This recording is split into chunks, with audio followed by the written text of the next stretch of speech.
volt, hiszen ott hagytuk abba, hogy konfliktuskezelés, valaminek a lezárása, valaminek a befejezése, újrakezdése, kezdés, lezárás. Nézzük ezt meg pontosabban. Az elmúlt héten nagyon sok harcossal találkoztam, akik harcban vannak, küzdenek a világgal, önmagukkal, beszámoltak a vendégek beázásról, ilyen vizes blokkokról, és arra gondoltam, nézzük ezt meg részletesen.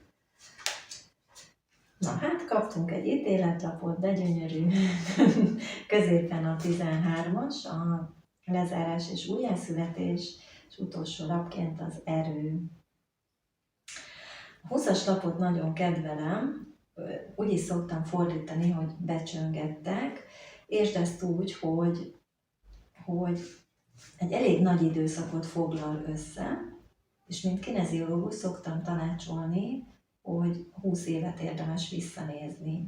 Tehát először is a halál és újjászületés lap középen már arra vajaz, hogy pontosan tudod, hogy mi az, amit túlnőttél, ahol elmentél a falig, ahol már nagyon régóta futod ugyanazokat a köröket, ezt már biztos, hogy tudod, tudatosítottad, vagy legalábbis a bőrödön érzed.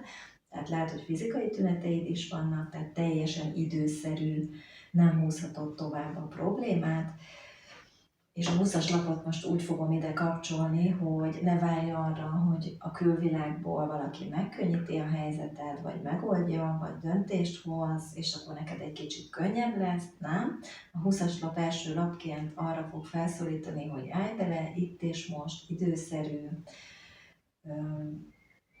tedd meg, amit most ebben a pillanatban megtudsz, és ez nem csak cselekvés, hanem kommunikáció, de ha visszatekintesz egy jó nagy időszakra, mert ugye 20 évet visszanézni, ez egy nagy időszak, tehát ahol el vagy akadva, ha azzal kapcsolatban megnézed az elmúlt 20 évedet, hogy mikor volt még ilyen, mikor értél át hasonló krízist, azt hogyan oldottad meg, kik segítettek, kik vettek körül, akkor ez nagyon sokat fog segíteni a jelenbe, hogy hogyan tudok ebben tovább fejlődni, vagy egyáltalán mi az, amit most máshogy csinálhatnék. Mert most azért itt a 20-as lap arra is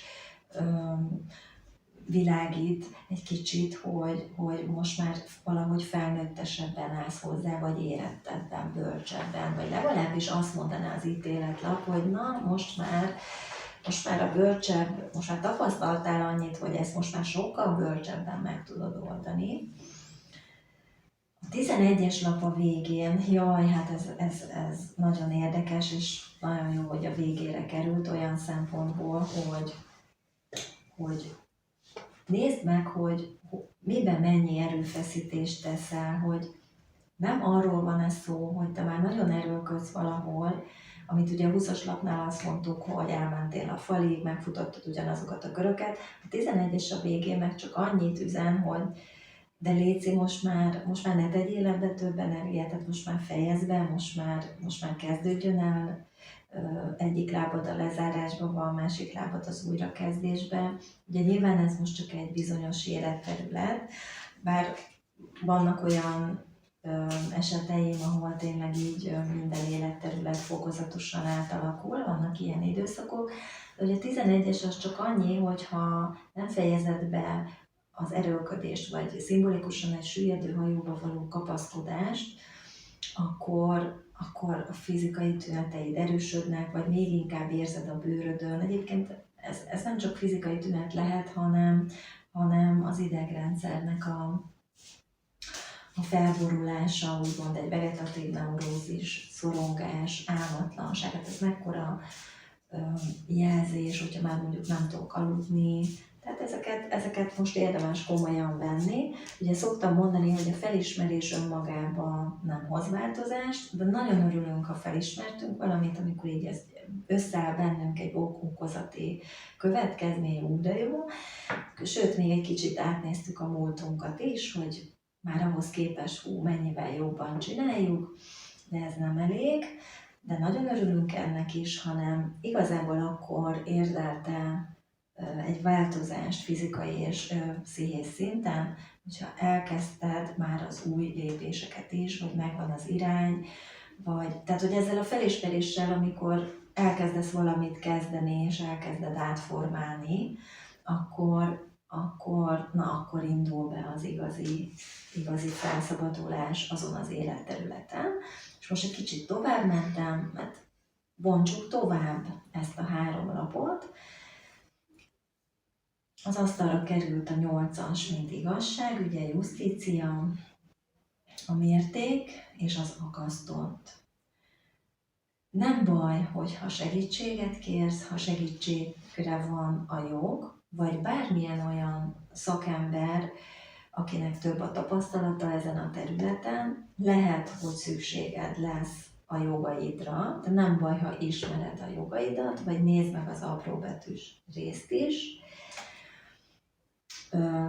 Azt is jelenti a 8-as lap, hogy érinti a szerződéseket, tehát az a felismerés és átalakulás, amin átmész, érinteni fog egy bizonyos szerződést az életedbe, tehát valami szerződés módosul, vagy teljesen új szerződést kapsz. Ilyen nagyon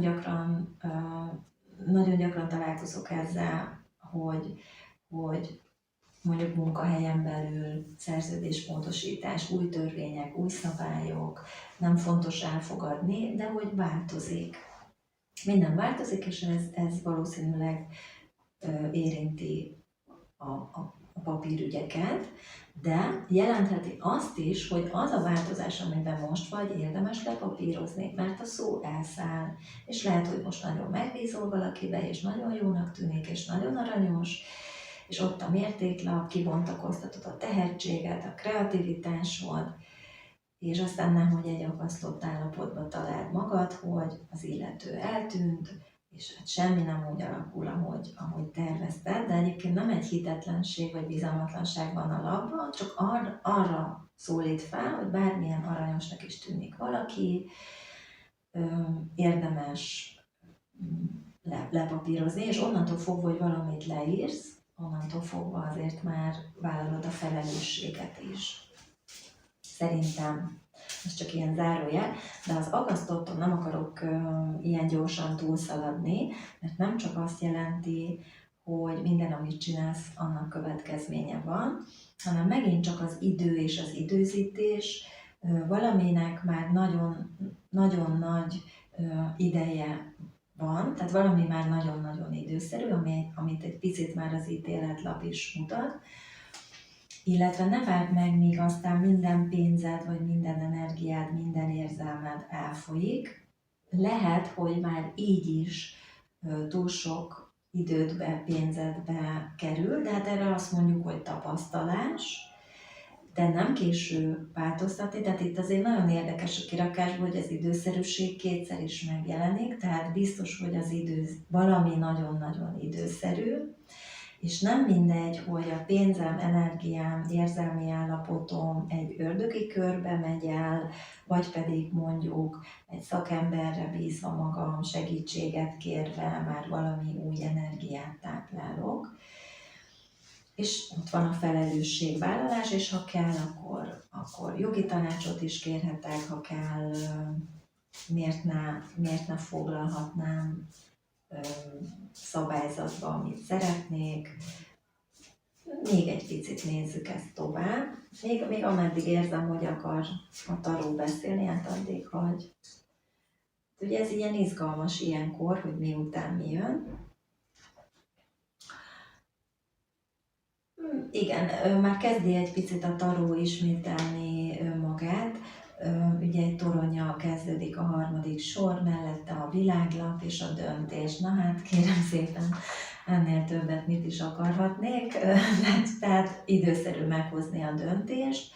Ugye a 16-os torony, azt ott megint csak ismételni tudom magam, hogy ha másra várok, ha nem veszem a kezembe az irányítást, ha most nem teszem, ahol már nagyon szorítva érzem magam, ha ott nem török ki, akkor ott szintén a bőrömön is érzem, illetve a torony annyit tesz hozzá, hogy nem csak a bőrömön, hanem a birtokomon, a tárgyaimon, az autómon, a házamon, a bevételemen, tehát ugye a megfogható dolgokon is már ott lesz a lenyomata. A 21-es nap középen ugye a külső-belső világom átrendeződik.